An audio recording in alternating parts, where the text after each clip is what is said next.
Paper Mario is a series that a lot of people love, but not a lot of people love in its current form. The original 2 Paper Marios, and for some people the third, are some spectacular games with fun gameplay and enjoyable stories.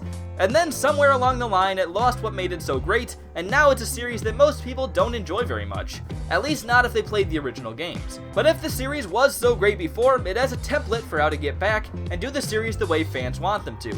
But how should Nintendo handle Paper Mario on the Switch?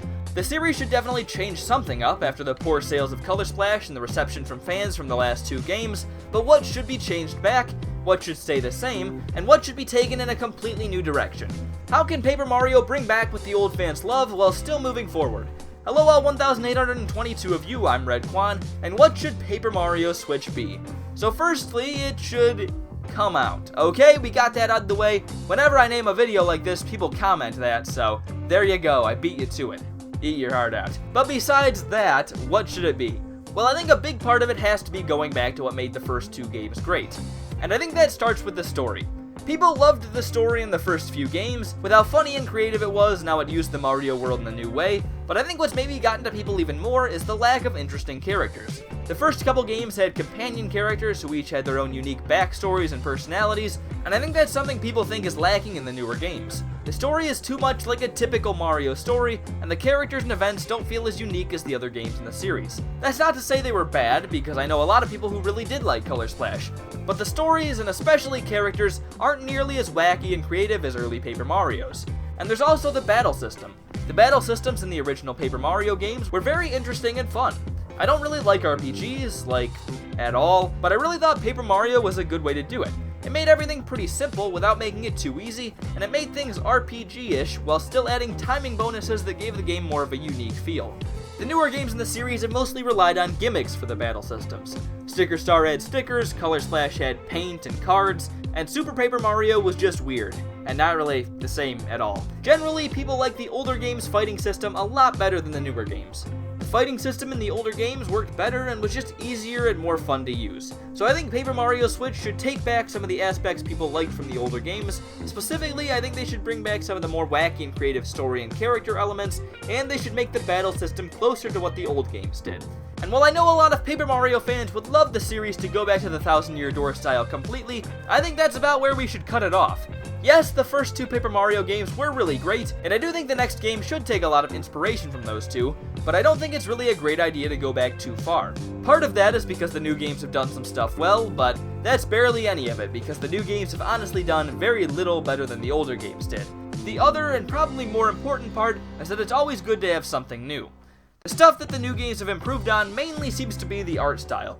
I know some people who would say that even that isn't something they've improved, but come on. This is beautiful. You're just spiteful now. The art style in Color Splash is amazing, and I think it looks way better than any other Paper Mario game before it. But that's pretty much all it has going for it over the original games. But that doesn't mean the next Paper Mario game should just be the Thousand Year Door with the Color Splash art style. Probably sounds like I'm contradicting myself here, and as someone who's certifiably dumb, I probably am contradicting myself. But just because the original games were better in almost every way, doesn't mean that the new games should go right back in that direction. The older games may have been better than the newer ones, but that doesn't mean they were perfect. These are still games from the GameCube and N64 eras, and while they were a lot of fun, there are definitely ways they can improve as modern games. And the biggest part of that, I think, is the world and story. The biggest change with modern games seems to me that they have a greater focus on the world. Most of these games have taken this in a direction of being more open, either by becoming an open world type of game, or by just making the games more about exploration and options. I think that's a really crunk and bad choice for Paper Mario though. I know most games these days want to go in a more open direction, but I think what makes Paper Mario so great is its story and characters.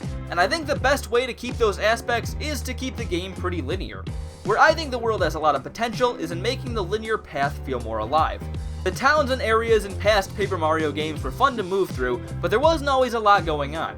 I still thought they were creative and fun to see, but a modern game that brought the environments to life a little more would make visiting these places on the journey a whole lot more exciting. Like, for example, I think the snowy town in the original Paper Mario, where you, spoiler alert, had to solve a mystery, did a really good job of making the world feel more alive and interesting. In a modern game, I think Paper Mario could take ideas like that and go even farther with them, and the story and characters could be even more interesting. I also think the battle system should change a little bit. It was fun in the first couple of games, but I think Nintendo moved on for a reason. It probably would have gotten a little bit old if they kept it up. I think taking the core aspects that people liked would be good, and they definitely shouldn't add annoying twists just for the sake of it if it makes the game less fun. But I do think doing the battling a little differently would be for the best. So what should Paper Mario Switch be? Well, I think they should take what people liked about the originals, the fun and wacky story and characters, and simple but effective battle system, add in the art style from Color Splash, and build up the world and story to feel more alive with modern hardware. And they should also change up enough to where it doesn't feel like a retread. I know that's pretty specific and probably incredibly unrealistic. There's a reason I didn't call this video What Will Paper Mario Be? But I do think doing something like this would be the best way to make Paper Mario fans happy while still moving the series forward. You should have called it How to Talk for 6 minutes and Say Nothing. You know, that hurts, Brian. That hurts. Well, I'm Redkwan. How do you think Paper Mario Switch should be? I have a feeling it isn't what I said because I'm pretty clueless, but I'd like to know so I can be slightly less clueless in the future. I guess that's what happens when you put more effort into your video descriptions than your videos. Anyways, I'm Redkwan, thank you all for watching, and I'll hopefully see you all later. Goodbye. Hey, look, you're going over there. Making new videos so you better behave. Oh, hey, that's right, you see. Quan through and through in a Zamboni.